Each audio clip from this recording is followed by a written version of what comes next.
I'll see you tomorrow morning on Today. Craig, I think we might pick up where you left off. All right. Craig Melvin, thank you very much. Thanks. Omarosa Manigault-Newman is back, and she says, yes, she can back up all of her claims.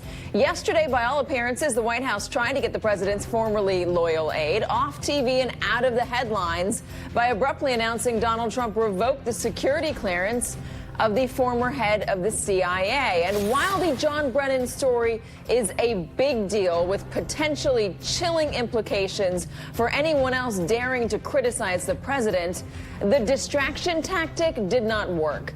Last hour, Omarosa implied to Craig Melvin that yes, she has the evidence, yes, she has the proof to back up her claim that the president knew about Hillary Clinton's hacked campaign emails before WikiLeaks released them in 2016.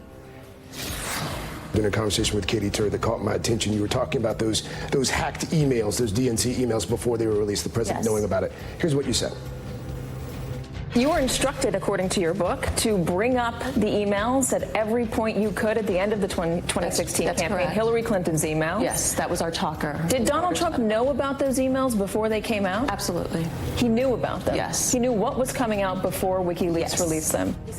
Are you speculating or proof? Because here's the thing, that, by and large, I mean, I haven't finished the whole book, that's the most explosive allegation that you've made, and it's not even in the book. Yeah, there's some things that are involved in this investigation, the Mueller investigation, that I was very careful not to put in the book. So you do have proof?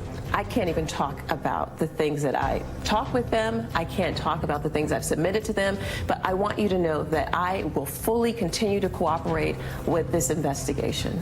And you stand by what you said on our air a few days ago? I have been able to verify every single thing that I put in the book. I've verified everything I've stated, and every single time the Trump people challenge me, I bring the receipts.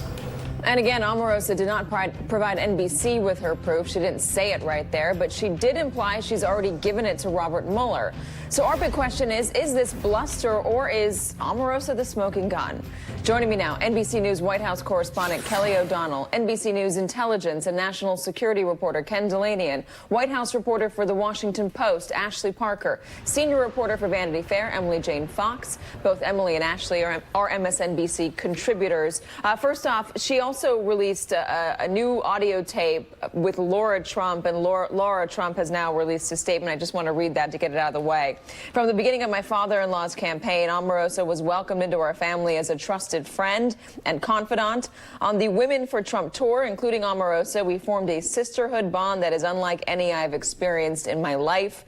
We toured together, laughed together, and worked really hard toward a common goal. We never would have imagined that one of our own was secretly recording all of our private conversations.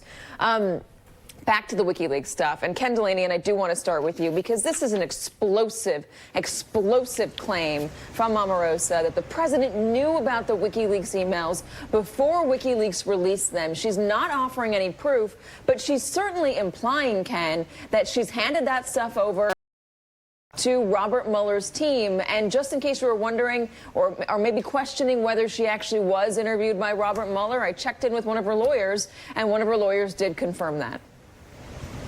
Right. I mean, this goes to the heart, Katie, of the collusion case that some people suspect that Donald Trump was involved in, which is, did he know in advance about the Russian hacked emails? You know, you asked him at the moment he asked Russia to find the missing Hillary Clinton emails, and you followed up and made sure he wasn't kidding. From that moment on, there was a question about what did the Trump campaign know about Russian efforts to pursue Hillary Clinton's emails and then release them through WikiLeaks. If she has any evidence to that effect, if she has any tapes, that's absolutely explosive. And judging from her interview with you and from her interview with Craig Melvin, I'm assuming the special counsel has all of her tapes, has thoroughly debriefed her, and they may be calling her back for more after the interviews that she's giving, just to make sure they've gotten every last drop out of her. And she did say that all of that information was not in the book. Ashley Parker, let's remind people about what Omarosa's role was during the campaign and whether or not she would have even been in a position to know if Donald Trump knew about those emails. Again, I've never heard anybody in Trump's orbit say definitively that he knew. I've never heard that from anyone now until Omarosa said that. And she does write in her book that she was instructed to talk about Hillary Clinton's emails at every chance she got.